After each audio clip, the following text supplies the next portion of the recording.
ijtimoiy tarmoqlarda to'ydan oldingi munosabatlarni norma deb ko'rsatishchi. U tanlov. U ham kimnidir tanlovi, masalan, qadriyat tarafdori bo'lgan odamga tavsiya qilmayman, masalan. Men o'zimga, oilamga, qizimga, men bu bizning qadriyatimizga to'g'ri emas. Ajdodlarimiz qoldirib kelayotgan merosga to'g'ri emas deyman.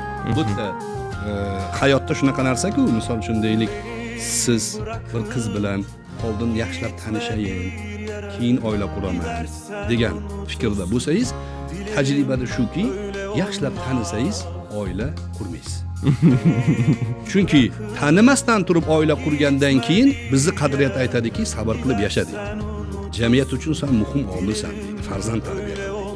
Sen yomon ko'rayotgan, senda ayb ko'rinayotgan narsani orqasida yaxshilik bor deydi. Shunaqa qilib oilani mustahkamlanadi.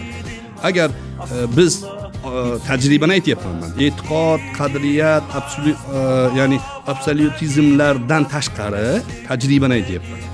Bugungi kunda ko'payish qaysi jamiyatda? Xalqlarning ko'payishi qaysi jamiyatda? Ikkiga bo'lsak, masalan, dunyo qarashi bo'yicha.